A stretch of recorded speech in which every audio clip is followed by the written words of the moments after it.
Hablar de salud es hablar de bienestar físico y mental.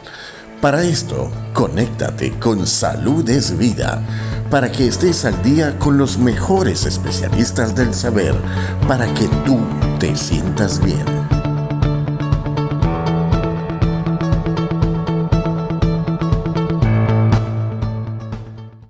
Estamos en presencia con la doctora Cándida Pereira, cardióloga pediatra, Cándida en la ciudad de Maracaibo, Venezuela. Muchísimas gracias por aceptar esta invitación. Sé que, bueno, por no decir la mejor de esta ciudad, y de verdad que fue bastante tedioso el hecho de encontrarte, porque, bueno, estás en tu rol, estás en tu vocación, y obviamente el tiempo es corto para estos extras que yo sé que lo haces de corazón en transmitir esos conocimientos y más que todo a la población, que es justo y necesario que estén al tanto de toda esa salud preventiva, cuánto no se puede, o vidas no se pueden salvar, o simplemente dar un mejor bienestar. Cándida, vamos a comenzar sobre el hecho de que, bueno, naturalmente los papás cuando nos dicen que hay una cardiopatía, sobre todo en los niños, es alarma. Es una palabra terrorífica, es una palabra que de verdad que genera un susto, miedo, porque no se sabe qué pasará. Partiendo de la parte perinatal, ¿no? Cuando ya el cardiólogo lamentablemente ve una situación con algunas, en un ginecostetra, ve una situación que hay ciertas cardiopatías, ¿ok? Yo quiero que le deje a los padres ese protocolo a seguir, ese protocolo a seguir al momento de nacer de ese niño. ¿Qué es lo que el papá, lo primero que debe hacer? Primero es el hecho de esa tranquilidad, es dar esa esperanza, ¿no? Porque como te lo dije, el hecho de que cuando ya el ginecostetra le diga, mira, hay una cardiopatía, sea la que sea, por muy mínima que sea, ya hay un susto, ya el papá se predispone a creer que el niño va a tener una vida bastante tediosa, si se quiere. Bueno, muchas gracias en primer lugar, Mari, por la invitación, siempre con mucho cariño, porque parte de nuestro trabajo es educar, esa es la misión del médico también, y que las personas se puedan familiarizar, en mi caso particular, pues con los corazoncitos de sus hijos, desde bebé que puedan, digamos, trabajar en función de su salud, porque como les digo yo en la consulta, mami, recuerda que ese es el corazón de toda su vida, va a llegar a viejito, así que tenemos que cuidarlo y aprender a respetarlo y admirarlo. Con gusto estoy aquí contigo. Bueno, en relación a todo este escenario que tú has planteado, es muy importante, lamentablemente a veces pues ocurren este tipo de situaciones, las cardiopatías congénitas, más o menos de 10 a 12 bebés de cada 1000 nacidos vivos van a traer un tipo de problema cardíaco. Puede ser algo sencillo, puede ser algo complejo. Siempre les advierto a los padres que más o menos la mitad, aproximadamente un 40% de esas cardiopatías hay que operarlas el primer mes de vida. El resto puede esperar poquito a poco el crecimiento del niño y escoger el momento ideal para su cirugía, porque hay otros factores que obligan a que hay que corregirla en algún momento. Si bien es cierto, ya la Organización Mundial de la Salud desde el año 2004 incluyó el estudio ecocardíaco fetal como parte de la pesquisa de cardiopatías congénitas, forma parte de un buen control de embarazo, pues es lo ideal que toda mujer embarazada puede realizarse en algún momento antes de culminar su embarazo este estudio. También es cierto que, bueno, hay aquellos obstetras que son muy habilidosos en su consulta de control de embarazo y realizan su estudio obstétrico, su ecografía obstétrica y pueden tener hallazgos de alta sospecha de cardiopatía, pues lo refieren directamente aún con más interés en poder determinar el tipo de problema. Pero en general, gracias a Dios, en nuestro medio, la mamá vienen con frecuencia, es decir, es un estudio que ya está implementado de rutina, y bueno, muchas llegan nerviosas, y eso es igual cuando, bien porque estén embarazadas, o bien porque ya nació el bebé. Siempre genera miedo la consulta al cardiólogo infantil, pero bueno, es una situación que hay que enfrentar y con mucha paciencia y con mucho cariño, como les digo yo a las mamás, estamos aquí para eso, para acompañarlos en este proceso. En el caso de que toca dar la noticia de que su bebé viene con un problema cardíaco, hoy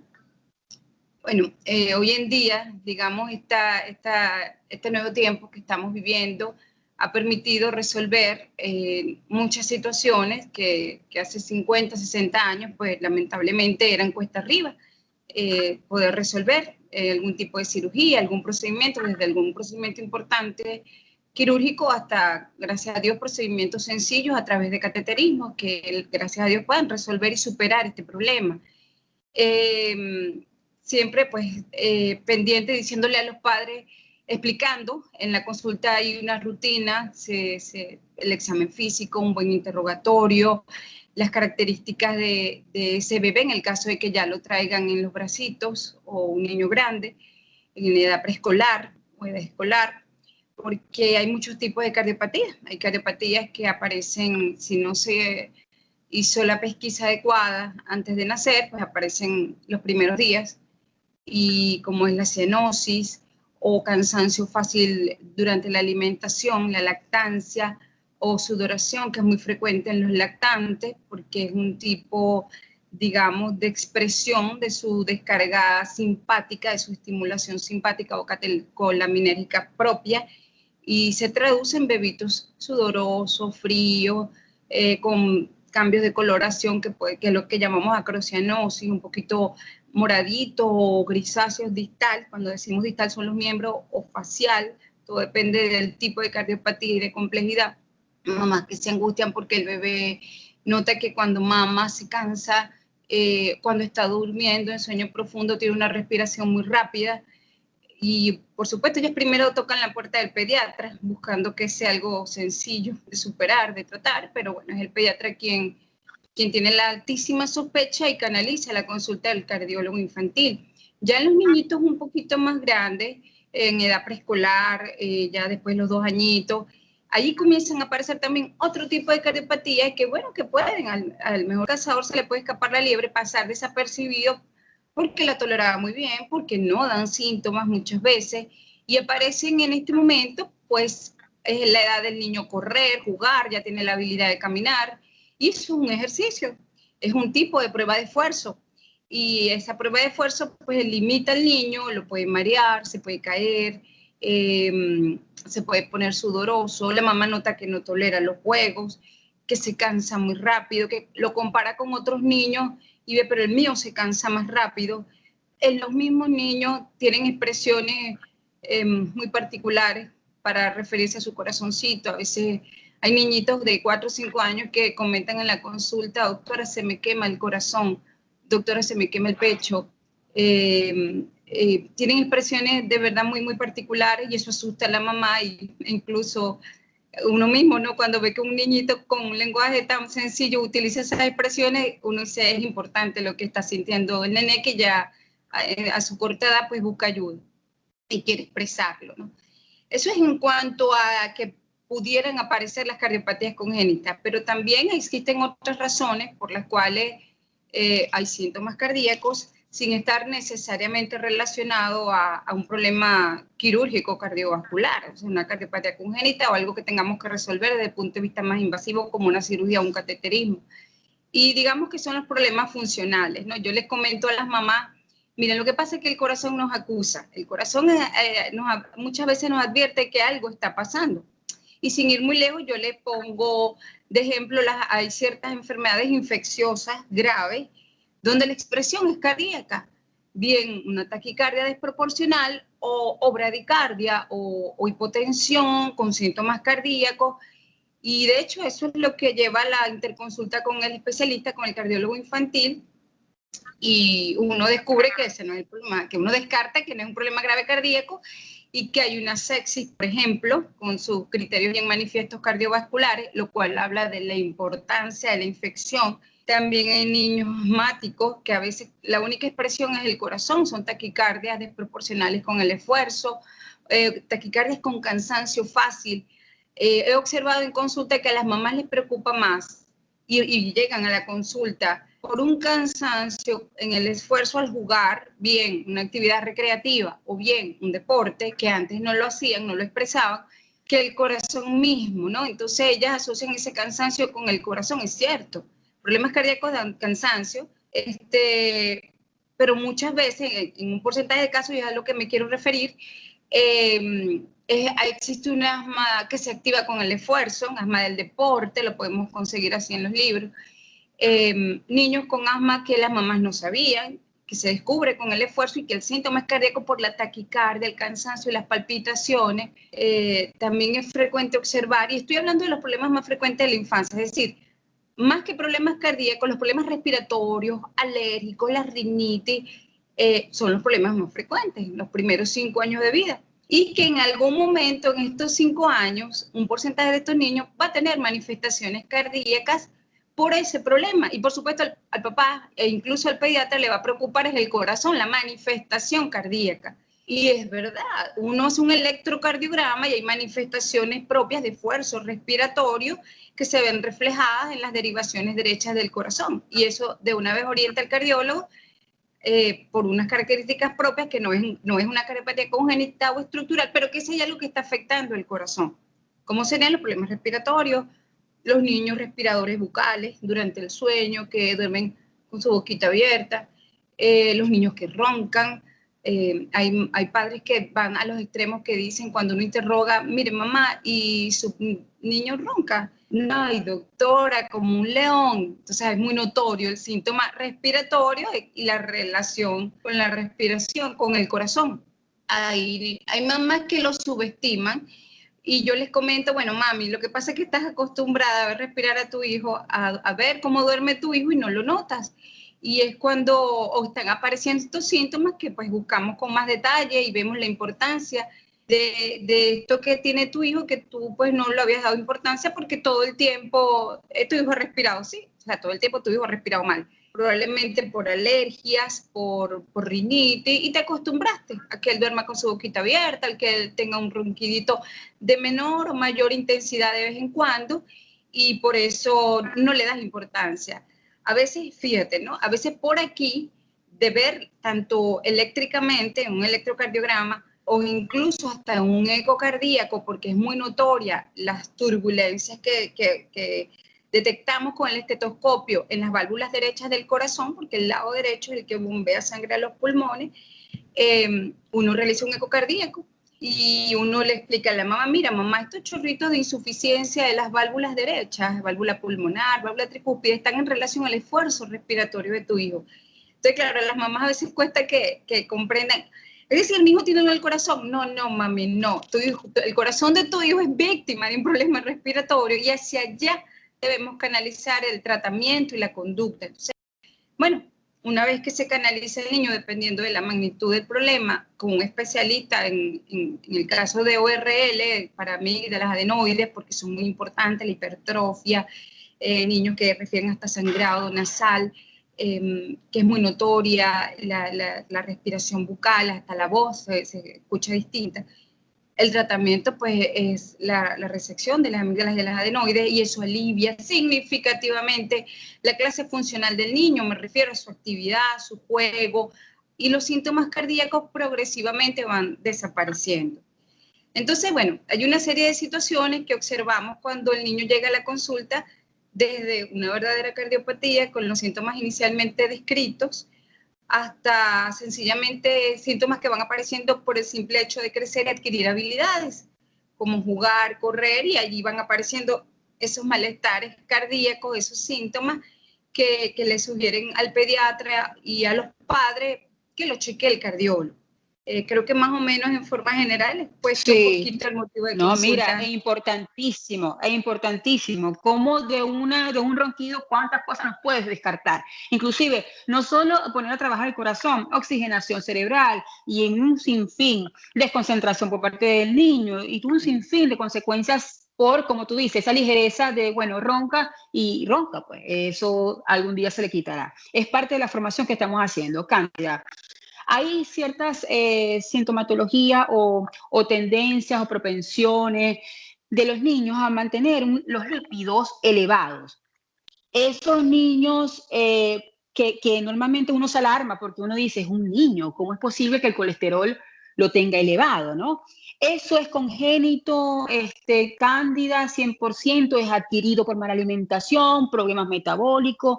¿Cuál pudiera ser el origen, Cándida?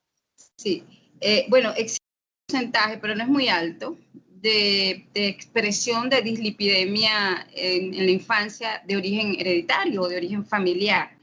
Es decir, uno sabe que eso está allí, que eso existe, pero estadísticamente no es frecuente. Lo que lamentablemente sí es frecuente y es parte de la enfermedad del milenio es la mala alimentación, que se traduce en obesidad. Muchas veces no es un sobrepeso muy notorio, aunque lamentablemente sí, a veces sí, pero a veces no es muy notorio, pero uno hace la pesquisa metabólica, su laboratorio, y descubrimos estos trastornos de triglicéridos, colesterol elevado. Yo le comento a las mamás que eso va en relación a los hábitos, pero es que es un problema también cultural y creo que global. Pues ahora los padres trabajan más, mamá y papá, a los hijos se les complace más, hasta se les premia con una cajita feliz, por nombrar la Sí. publicidad. El- Incluso yo lo vivo en la consulta, a veces los niños no colaboran conmigo, no se dejan examinar, la mamá dice al salir de aquí nos vamos a buscar la cajita feliz. Ajá. ¡Wow! Saliendo de cardiología. Entonces, uno le explica, Ironía. no mamá, ese no puede ser el premio, una tacita de fruta debe ser el premio, ¿no? Y Es lamentablemente así. uno lo observa, incluso cuando uno acompaña a los hijos a un cumpleaños, y uno ve a los niños impresionante cómo buscan más de las chucherías más grasosas. Es que todas las chucherías son grasosas. Yo le digo a las mamás, mire, no le dé a su hijo nada que tenga fecha de vencimiento, nada que venga en bolsita, nada que usted tenga que destapar, porque esa es la grasa que más hace daño, esa es grasa procesada.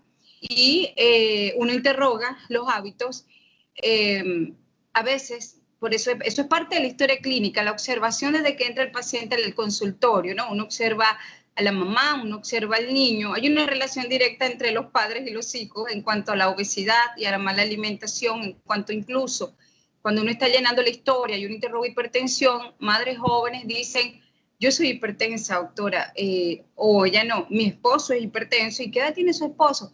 Personas jóvenes. Y uno nota que no solamente ellos pueden tener un factor de herencia, que lamentablemente la herencia no la podemos controlar, pero a ese factor le agregan los factores ambientales y personales, que eso sí los podemos controlar, como es la mala alimentación, el sedentarismo, y es que realmente no hay conciencia de la importancia de comer bien, de comer sano. O sea, no se tiene que tener mucho dinero para comer sano, todo lo contrario, le digo yo a la mamá, usted ahorra si come sano, porque comprar fruta, vegetales, verduras, es mucho más económico que comprar chucherías o alimentos procesados. Y que a la larga se traduce en salud, porque usted no va a tener que ir menos al médico también y hacerse menos laboratorio.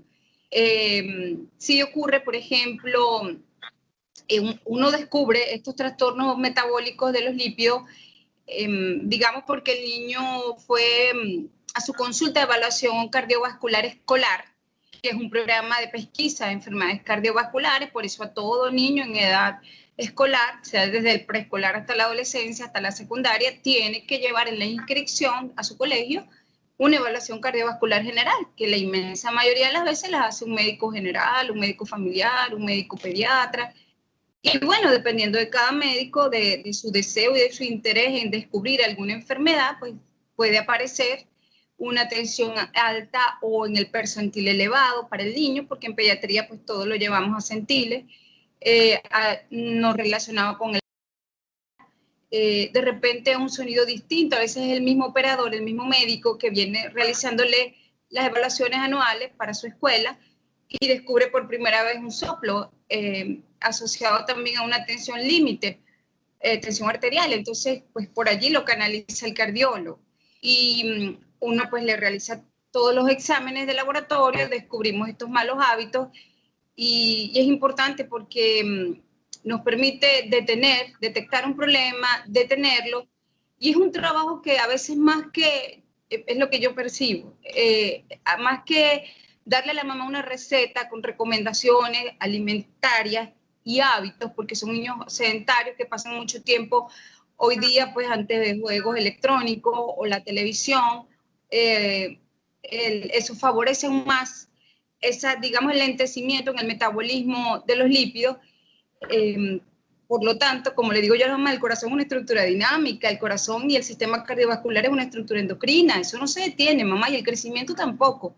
En los niños eso es todos los días, entonces pues van apareciendo problemas que de compensación, tratando de compensar una situación hasta que aparece la enfermedad.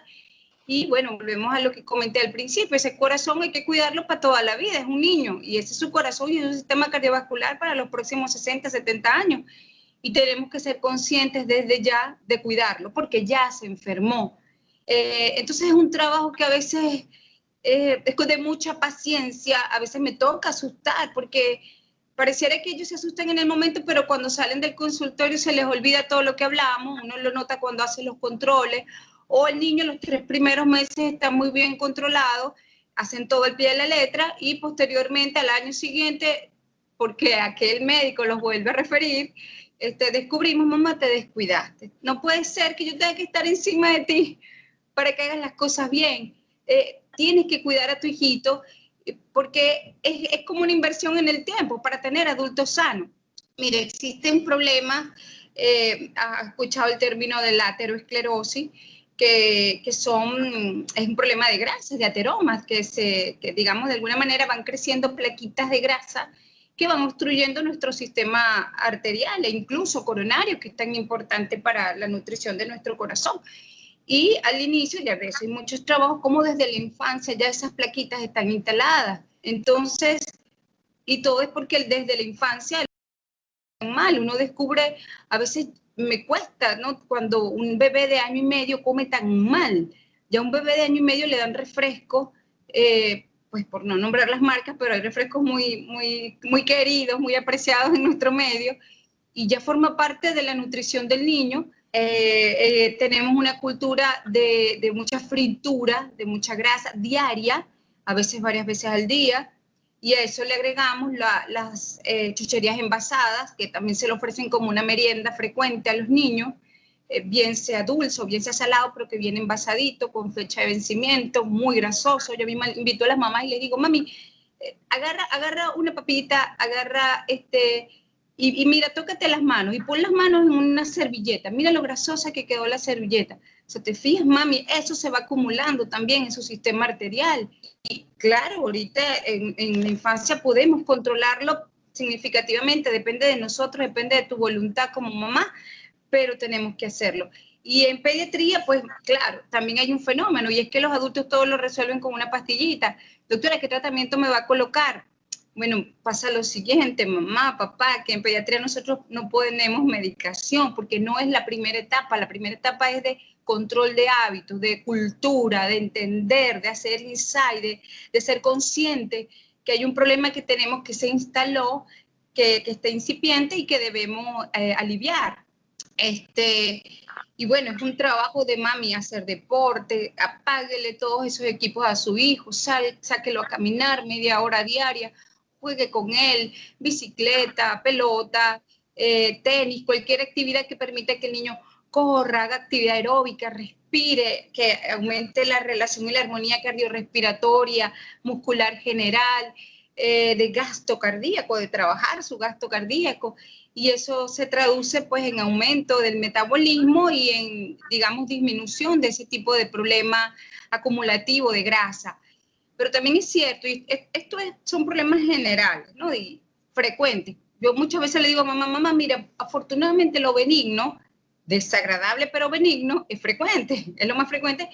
Y bueno, consciente de eso, tenemos que trabajar en base a eso, y aparte que es algo cultural también, porque además esos padres lo heredaron de sus padres, los malos hábitos, y para ellos no son malos, es que así comemos en mi casa y comemos bien, ¿no? Hasta que aparecen los problemas, o son conscientes de los problemas, porque uno interroga haciendo una buena historia y vemos que hay abuelitos que han fallecido tempranamente por problemas cardiovasculares, porque es una cuestión de conciencia social. La primera causa de mortalidad a nivel mundial son las enfermedades cardiovasculares. Entonces tenemos que, si tenemos un hijo y en la familia hay antecedentes, tenemos que trabajar en niños sanos para prevenir en ellos la aparición temprana de ese tipo de problemas, porque Pareciera que no somos conscientes como población de que ese problema está allí y todos estamos expuestos. Eso por un lado. Pero también existen otras causas de problemas de dislipidemia que al detectarlas, por alguna razón, si bien es cierto, pueden ser malos hábitos, también es algún problema que se está descubriendo, que también puede ser grave, como algún tipo de problema renal, el síndrome nefrótico, por ejemplo, que puede dar también manifestaciones cardiovasculares. Por eso comento, Mari, que el corazón acusa, cuando no es un problema propio del corazón, Claro. pero el corazón nos está avisando, epa, revisen porque aquí, en este cuerpo, está pasando algo.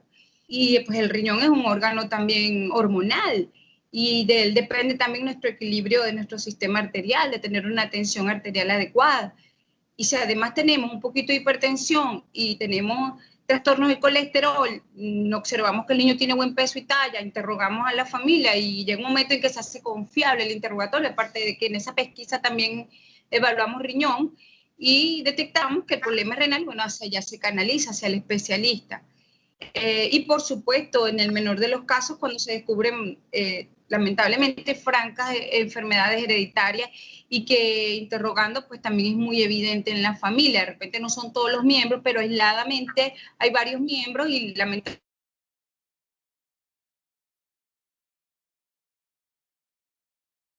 problemas manifestados tan tempranamente para la prevención de enfermedades cardiovasculares. Muy bien, muy bien. Cándida, yo pienso que todo debe comenzar, como tú dices, desde el inicio, desde la base, desde el preescolar, y eso es con formación. Voy a hacer un paréntesis, lo que ha pasado ahorita con el COVID, tanto suicidio, tanta desesperación, tanto caos mental y físicamente de la población a nivel mundial ha sido porque no estábamos preparados emocionalmente para un 2 más 2 son 6, sino que un 2 más 2 son 4. Y yo creo que si a los niños desde el principio se les ayuda a controlar las emociones, es ese adulto que va a soportar este tipo de cambio. Partiendo de esto, a los niños desde preescolar hay que enseñar a comer como una materia más, como una materia más, como dentro del currículum, lo bueno y lo malo de entonces tener un desorden alimenticio. Aquí en Europa, gracias a Dios, pero pienso que eso es un trabajo de hormiguita, nunca es tarde. Aquí en Europa, desde los preescolar, los niños les regala, el gobierno les regala al niño frutas, verduras, para que ellos se vayan acostumbrando a que la merienda tiene que ser eso, ¿no? Es como tú dices, a nivel cultural. Pero ahorita estamos comenzando, Cándida, hay que tener fe que este trabajo de hormiguita, Sí, claro. esta información que tengamos que, para que salpique a todos los padres, yo pienso que poquito a poco podemos cambiar ese tipo de pensamiento o de conciencia. Cándida, cuando vemos al deporte, que el deporte obviamente es muy común, el fútbol mundial, Sí, les gusta. vemos esos niños que tú ves esos niños en Venezuela también, tú ves esos niños con cierto sobrepeso, ¿ok? Que lo meten al campo, quizás le hacen, no todo le exigen, no todas las academias les exigen obligatoriamente un examen cardiovascular, porque puede ser que se los exijan, pero no le echen, o sea, si no los trae, da igual, ¿no? Pero se le hace el examen X, ¿no? Pero está ese niño donde tiene un sobrepeso. Es conveniente que ese niño con sobrepeso esté en este deporte donde existe, sea, dependiendo del nivel, a nivel agonístico, ¿no? Donde está el sol de por medio, por ejemplo, Maracaibo, está el calor, está el sobrepeso en contra, está el mal hábito si no desayuna, juegos matutinos tempraneros, entonces los niños quizás no están acostumbrados a desayunar porque no les da el apetito, entonces los padres vamos a que juegue. O sea, es bueno, está bien ver un niño con sobrepeso, con ese nivel agonístico, no hay que pararlo. ¿Qué hay que hacer? Porque de verdad que da agonía ver a ese niño con ese sol, con ese sobrepeso. Entonces, pienso que es un sufrimiento para el niño antes que todo. Entonces, yo quiero que le den un mensaje a esos papás. ¿Qué pasa con ese niño? No es que sea futbolista, no, primero es el niño, primero es la salud. Primero vamos a dar el bienestar al niño y luego puede ser futbolista y muchas cosas más. ¿Qué opinas al respecto, Cándida? Sí, bueno, Mari, generalmente lo que yo he observado en la consulta, cuando los niños obesos, por lo menos los que han llegado a mi consulta y los que yo veo incluso en el área escolar de mi hijo, son niños sedentarios, ¿no? He tenido niños con sobrepeso más en escuelas de béisbol. Aquí, pues, es el deporte favorito. Sí, a los niños les encanta el fútbol también aquí, pero el béisbol, pues, veo que consultan más, o muestran más interés los padres en una buena evaluación cardiológica a los niños que hacen béisbol, pero, por supuesto, el béisbol no tiene la misma demanda, dependiendo de la posición que jueguen, que ocupen, de consumo cardiovascular, ¿no? Es más reposado, si lo comparamos con el fútbol, ¿no? Y cuando me comentabas esto, sí, de verdad que ver un niño que con sobrepeso en una cancha no rinde igual, porque hay no solo aumenta un consumo de oxígeno, sino de todo el esfuerzo muscular, sino también respiratorio. Un niño que respira mal, y si el niño respira mal, hay un esfuerzo cardíaco, el corazón que es tan noble va a tratar de adaptarse, y pues comienzan a aparecer aquel tipo de arritmias del esfuerzo, con el agotamiento consecuente, ¿no? Mientras me hacías esta exposición de este escenario, pienso con tristeza que a veces los padres se pierden de la consulta. Recordé varias situaciones sencillamente porque no hay voluntad. Ese es digamos, la expresión. No hay voluntad, el deseo de que mi niño recupere buen peso para que haga deporte, porque a los niños se frustran, a ellos les gusta compartir con los amiguitos, entonces comienzan como a aprender, no, pero si no puedo, porque me canso, porque me enfermo. Entonces, en lugar de decirle, bueno, está bien, vamos a perder peso, vamos a tener buenos hábitos, bueno, no lo hagas, no lo hagas. O sea, la decisión es la negativa. No acudas al deporte, no asistas. Lo más fácil, ¿no? Y lamentablemente ese es el patrón, es lo que he visto, ¿no? He visto más en otro tipo de áreas deportivas, como en el béisbol. De verdad que ese ha sido un motivo más frecuente, por lo menos aquí en mi ambiente, más deseo de ayudar a su hijo, ¿no? Más voluntad de inscribirlo con un nutricionista, especialista en enfermedades cardiovasculares. Acuden con relativa frecuencia anual, 2 veces al año para el chequeo. Llega un momento que están tan bien que yo les pongo control 1 vez al año. Uno observa que se mantiene, luego que se alcanza la meta, el peso, y que mantiene salud. Y se ve también desde el punto de vista emocional del niño, ¿no? Más contento porque rinde mejor, se cansa menos, disfruta más y logró su objetivo, que era ser pelotero, en este caso. Claro. Pero sin duda pienso que es un interés de los padres, y que lamentablemente, al no mostrar la decisión de decir esto va a cambiar, mi hijo va a adelgazar y mi hijo va a rendir y va a tener salud, sencillamente se le enseña al niño, bueno, esta opción no vas a hacer deporte, harás otra cosa. Y lamentablemente la otra situación es el sedentarismo. De verdad que excepcionalmente uno ve padres consecuentes con el problema, que quieren no solo que el niño sea un niño sano, sino que además cumpla la meta, que es ser deportista. La mayoría de los niños que acuden en forma disciplinada a una academia de fútbol o de otro tipo de deporte, la mayoría de esos niños tienen padres muy consecuentes con el deporte. Es decir, uno los ve muy animados, muy interesados en que el niño rinda, y por lo tanto, ¿qué debo hacer? Y uno pues le manifiesta todas las indicaciones de la alimentación, la fruta, el porcentaje, cómo se debe repartir, de grasita, de carbohidrato, de proteína, las meriendas. Y bueno, aprovecho esta oportunidad porque no solamente hay muchos niños que participar, pero que hacen su deporte en la calle. Me llegan muchos pacientes que me dicen, mire doctora, yo juego béisbol de 13, 14 años, y ellos mismos explican su situación. Y la mamá me dice, lo interrumpe y dice, ay doctora, él juega béisbol, básquetbol desde chiquito. Y yo lo miro y le digo, ¿cuántas horas juega? Y me dice, 4 y 6 horas diarias. ¡Wow! ¿No? Entonces, ¿por qué consultan, Mari? Porque de repente, si ha jugado toda la vida, tantas horas, todos los días, y dice la mamá, esas son las expresiones de la mamá, mire doctor, y no juega más porque yo lo regaño y lo recojo, y hijo, ya está bueno ya por hoy. Es que lamentablemente comienzan digamos, el corazón a expresar los malos hábitos del individuo, de este joven. Por ejemplo, hay una cultura, y es que los niños no toman agua. Y las mamás dicen, no, doctora, si toma, si por tomar agua toma mucho. Yo le digo, está muy bien, mamá, yo no vivo con el niño, yo no lo voy a poner en duda, no es justo, ¿verdad? Porque yo no vivo con el niño. Pero, ¿cómo toma agua su niño? A cada rato abre la nevera y se toma un sorbito. Bueno, mami, eso no es tomar agua. El agua es el vasito completo de agua. Y muchas veces a aquellas mamás uno les explica, ellas tratando, o sea, no entienden, pero ¿por qué mandan a tomar agua? No entiendo. Y luego, bueno, mamá, ¿qué es el agua? Algo tan básico. El agua es H2O, es oxígeno, es hidrógeno que ayuda al metabolismo de las células. Le explico lo que es el metabolismo, la importancia de oxigenarnos no solo con la respiración, sino también con el agua, y cómo nuestras células trabajan con mayor comodidad al estar mejor hidratadas, lo que significa la hidratación.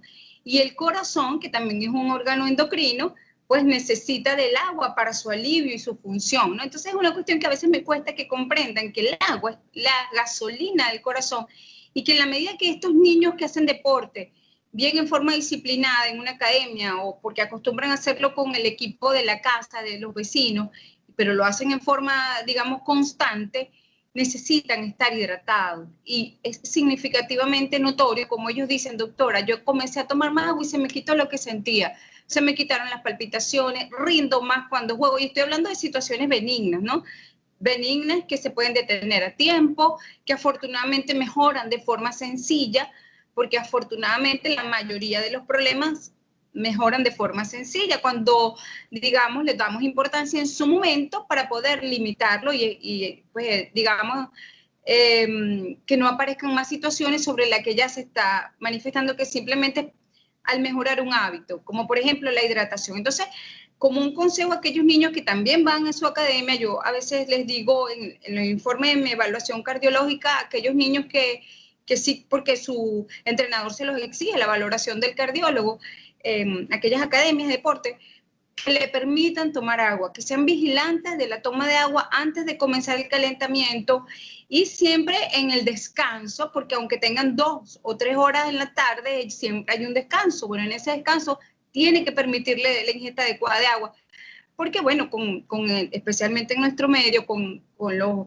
juegos, el esfuerzo, el calor, así sea en una cancha cubierta, pero nosotros nos evaporamos por sudoración, por evaporación, valga la redundancia, es decir, a veces no lo percibimos, pero nuestro cuerpo está caliente y nos estamos evaporando, y eso condiciona pérdida de agua, y no la podemos medir, y muchas veces nuestros niños aguantan su sed con el deseo de seguir tomando, jugando, y no me quieren parar, aquellos que tienen espíritu competitivo, no me quiero detener, no quiero perder tiempo tomando agua, pues hay que hacerlo, es como comer bien, o sea, tienes que hacer el esfuerzo de tomar agua si tú quieres ser un buen deportista y quieres rendir y quieres hasta el final estar como una uva, fresco, terminar tu juego bien y evitar con el tiempo, porque te quieres dedicar a eso un tiempo en tu vida, a la práctica del deporte, pues que aparezcan ciertas situaciones que son por desgaste, y si no nos cuidamos, si no invertimos en nuestra salud, pues comenzamos a enfermarnos.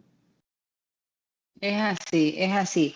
Cándida, el niño con estatura baja, ustedes tienen unos estándares, ¿no? Unas tablas. ¿Está relacionado crecimiento versus cualquier problema a nivel de corazón, Cándida? Sí, dentro del protocolo de talla baja, bueno, no es la primera opción ya cuando el niño es grande, no es la primera opción pensar en corazón, porque en un niño que evidentemente no crece, uno espera que lo haya visto el pediatra, pues, y haya hecho la observación, la vigilancia, ¿no? Uno generalmente como pediatra no coloca en la historia, cuando llama la atención que no hay progreso de talla, uno empieza como a vigilar y hay ciertos, digamos, factores para permitirle un compás de espera, por supuesto limitado, y decidir iniciar el proceso de estudio de talla baja. Pero podemos decirlo que apartando aquellos síndromes que se caracterizan por talla baja, pero que son muy notorios, síndromes genéticos, ¿no? Donde hay lamentablemente, digamos, una dismorfia facial muy notoria de que ese individuo tiene un síndrome genético y que además esos síndromes, lamentablemente el 40% acompaña con alguna lesión cardíaca, sí pueden estar acompañados, ¿no? Pero como te expliqué, es la suma de todo para un síndrome. Apartando estas situaciones muy particulares, en los lactantes, en el caso directo de corazón y crecimiento, esta detección de la progresión la podemos observar sobre todo antes del primer año de vida, ¿no? Que, digamos, el bebito, uno lo trae a la consulta de su control cardiológico y lo descubrimos desde que nació, algún tipo de cardiopatía que no se ha podido operar por alguna situación. Lamentablemente en nuestro país, pues, la lista es larga. Y uno descubre que aquel consumo metabólico, aquella descarga propia de catecolaminas constante de ese niño, porque tiene un corazón mal formado que está tratando de día a día, 24 horas al día, sostener ese cuerpecito, por las implicaciones que tienen un grupo de cardiopatías, que hay mucho compromiso de presión pulmonar con todo ese estímulo propio de enzimático para hipertensión pulmonar. Entonces, además, el niño de cargar con una cardiopatía que le genera sobrecarga de volumen en el corazón, un corazón que se va dilatando y que como consecuencia va a ir en falla progresivamente, a eso le agregamos la hipertensión pulmonar como consecuencia de esa cardiopatía. Entonces, un niño que respira mal todo el tiempo y como lamentablemente el resultado es un niño que se detiene su crecimiento adecuado y es más notorio cuando empieza a la edad del gateo. Entonces, un niñito que ya no quiere gatear, que prefiere estar en los brazos de mamá o acostado, porque tristemente el solo hecho de respirar lo cansa, llorar un poquito incluso, porque la expresión de los bebés es el llanto, ¿no? En un niño sin cardiopatía, pues los cólicos es un dolor, uno lo expresan con su llanto.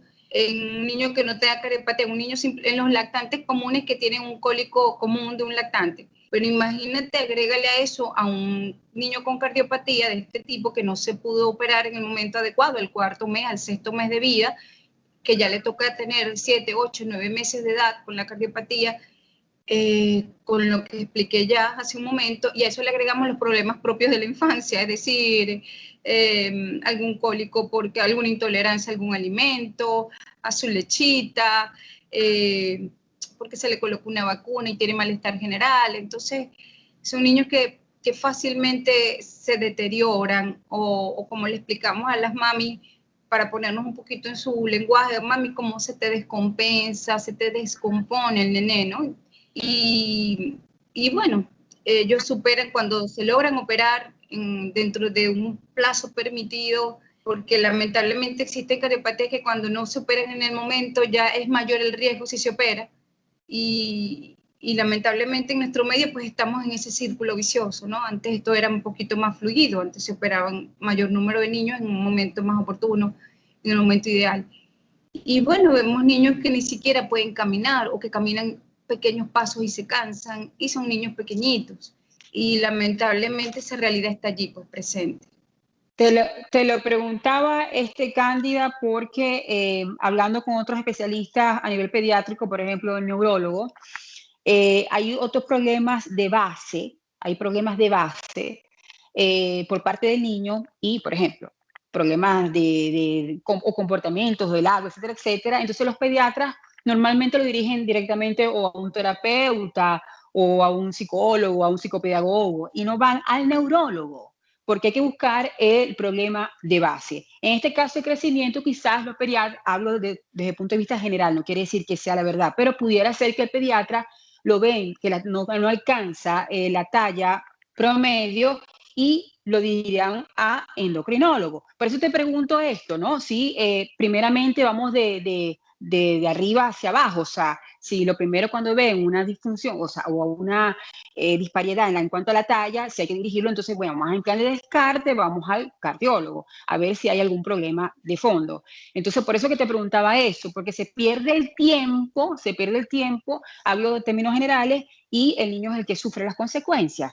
Hemos hablado muchísimos temas a nivel neurológico, por ejemplo, y el niño ha perdido mucho tiempo porque el pediatra quizás no lo ha dirigido, no ha dirigido la orquesta como se tiene que dirigir y obviamente no se da el origen del problema, sino que se dan puros paliativos. Por eso que te preguntaba eso. Yo creo que esta información es para todos, tanto para el nuevo pediatra que está saliendo como los que ya están, y por supuesto concientizar a los papás, porque yo pienso que los papás al tener información ya no van tan bolos a ningún Claro, especialista. Deben tener a un mínimo sentido común y de análisis, no de que, bueno, esto es y ellos se van como automáticos, como robots, sino que tienen también, deben tener la capacidad de claro, pensamiento porque sí. errar es de Hay que humano. sí.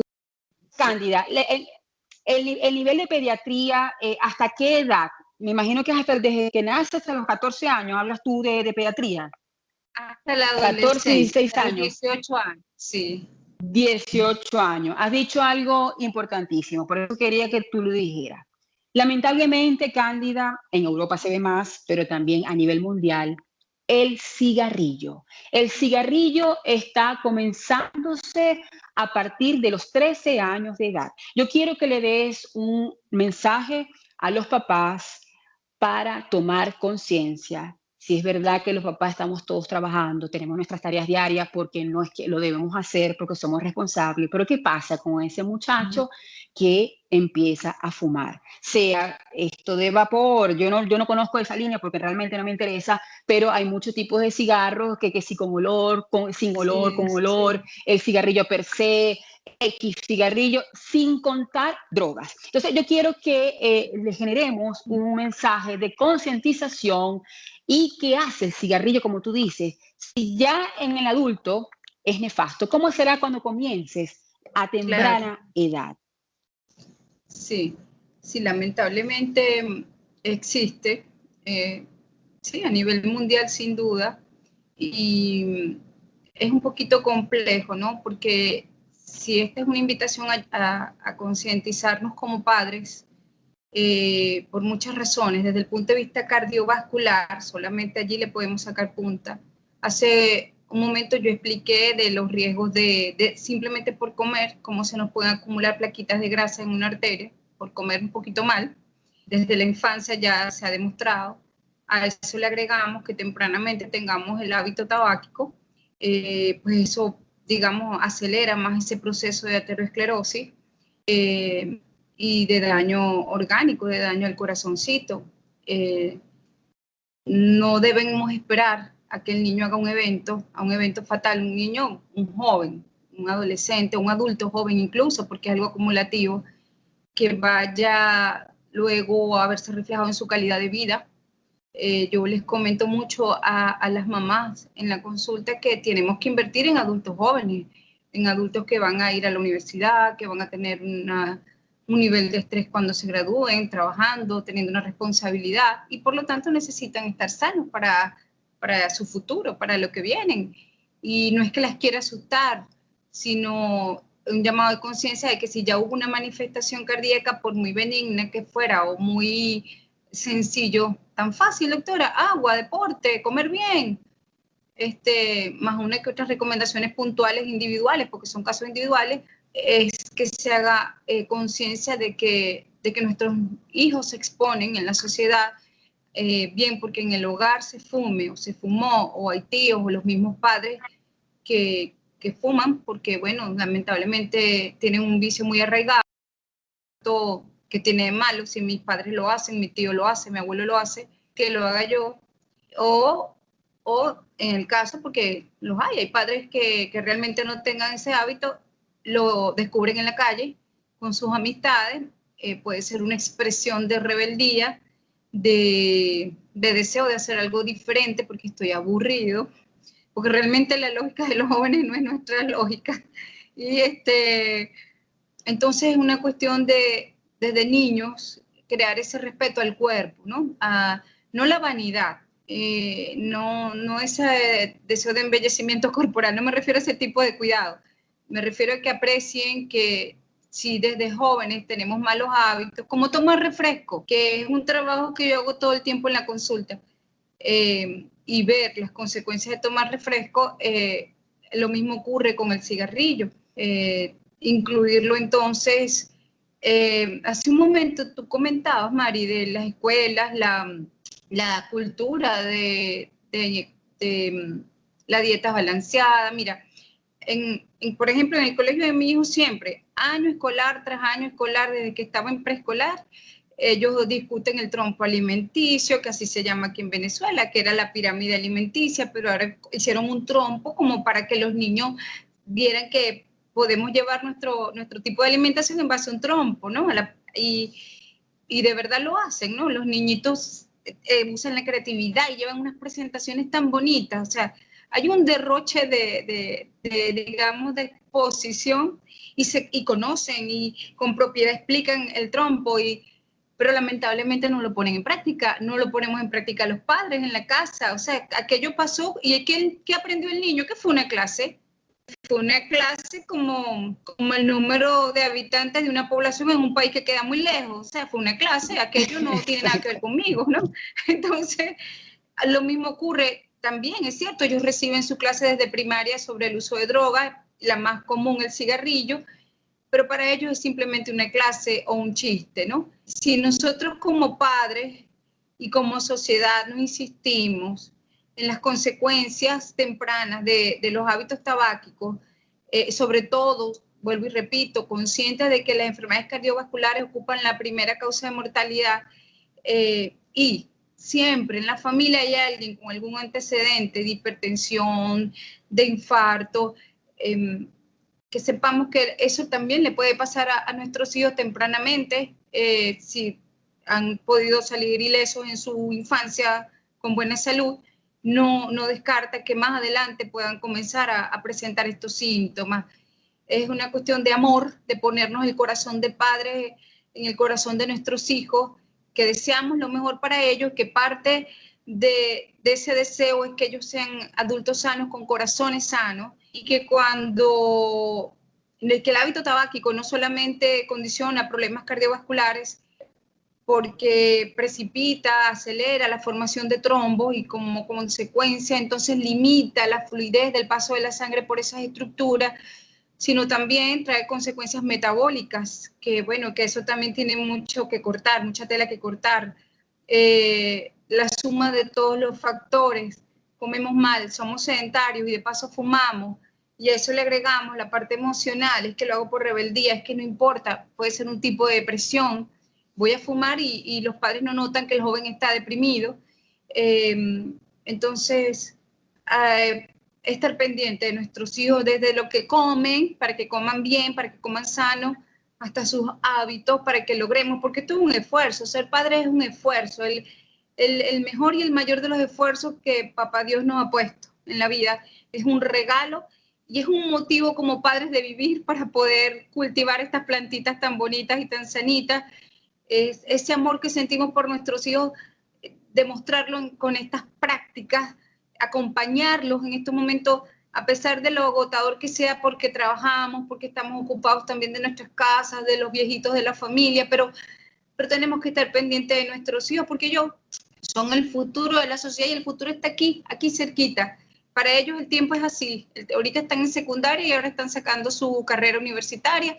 Necesitamos que sean adultos sanos desde el punto de vista orgánico, desde el punto de vista emocional, que eso se va a ver reflejado en la familia y en la sociedad.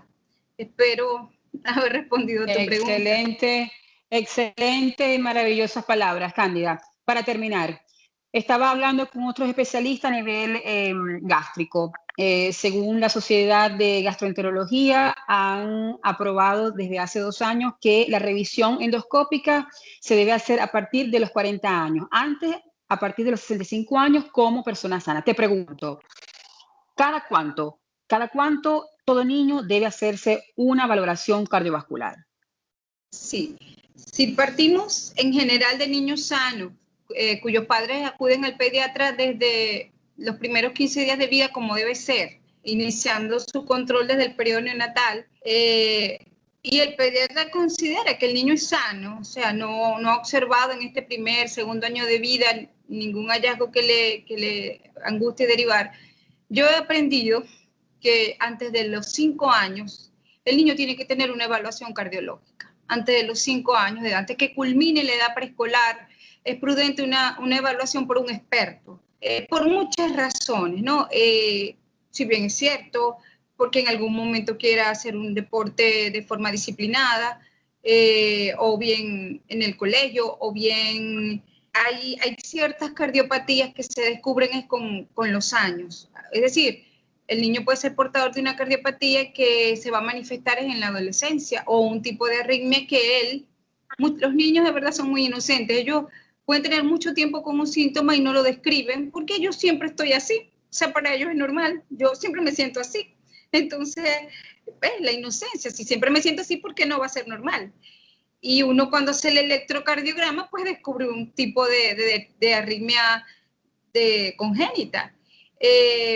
Y también ciertos hallazgos con el crecimiento que no se manifestaron en la edad del lactante con el llanto, que a veces aparecen ciertas cardiopatías con el llanto, sino bien en una buena pesquisa, o porque el niño empezó a jugar y nota a la mamá que no rinde igual, y descubrimos ciertas anomalías de las arterias coronarias que podían pasar silentes los primeros años de vida, y muchas veces se descubre no solo a ya una edad avanzada, en la edad escolar, en la adolescencia, muchas veces se descubre en el adulto joven, ¿no? Entonces, por eso es recomendable una valoración antes de los 5 años de edad. Aquellos niños que ya han tenido algún episodio de neumonía o dos antes de los 5 años de edad, 2 neumonías, infecciones respiratorias a repetición, pues existen ciertas enfermedades que hacen que lamentablemente el corazón tenga las consecuencias de esa enfermedad, y que van apareciendo en la infancia ya tardía, como es por ejemplo la fiebre reumática.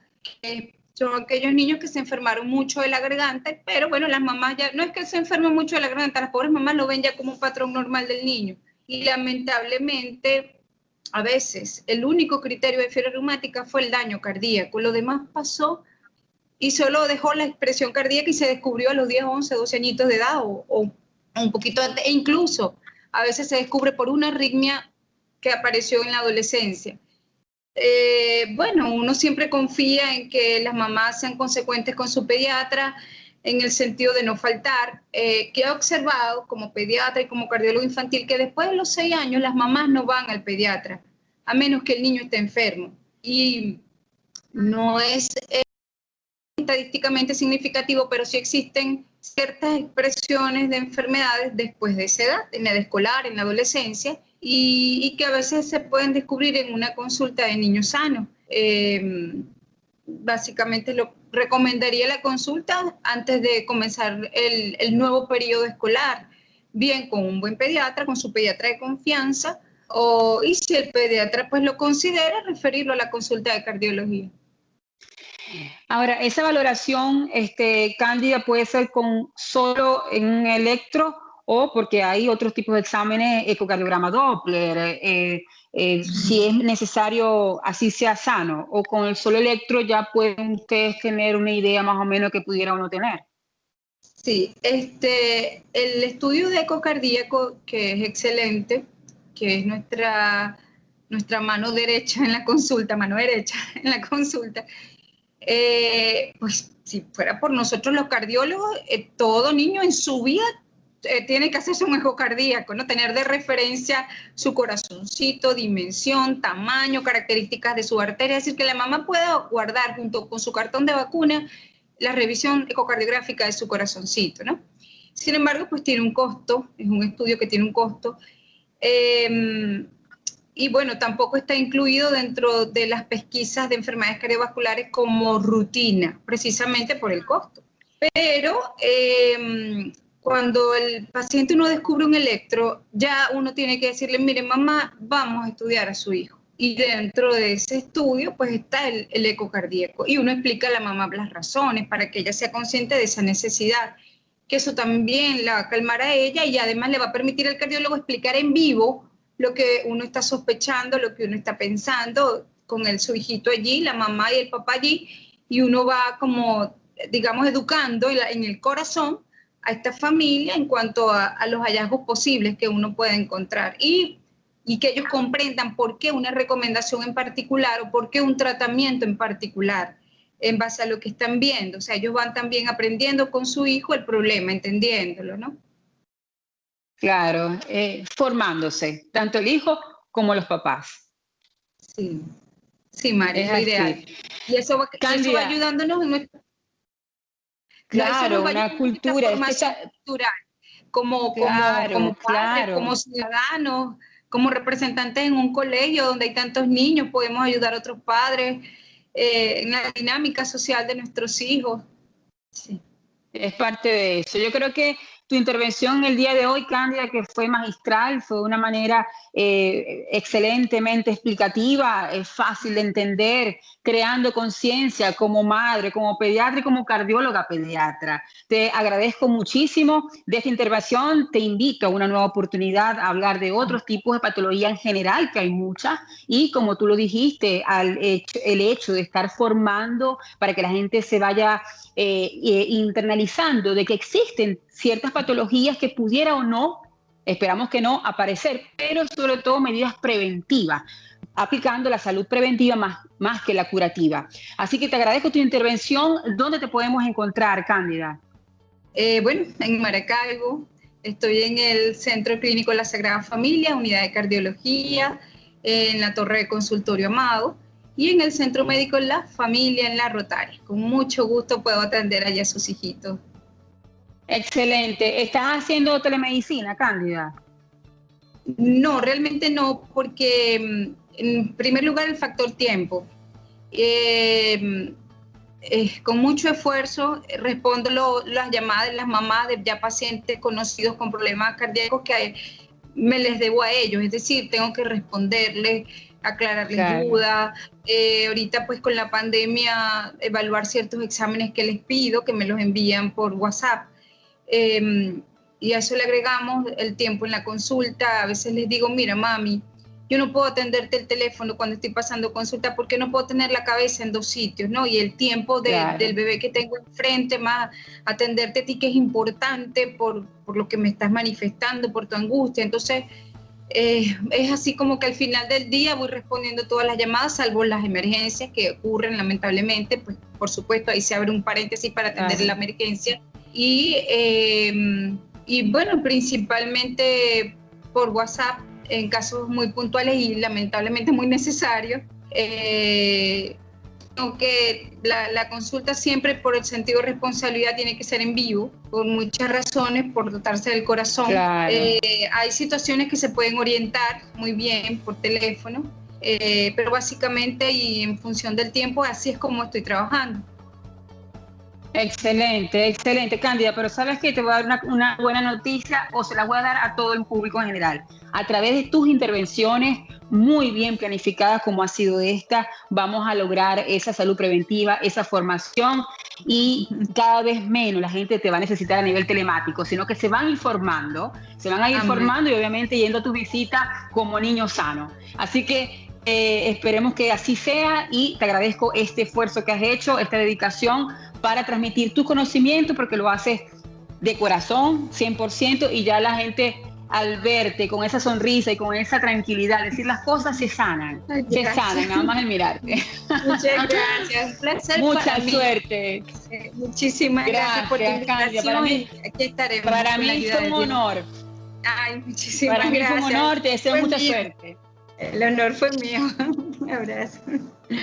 Gracias, éxito.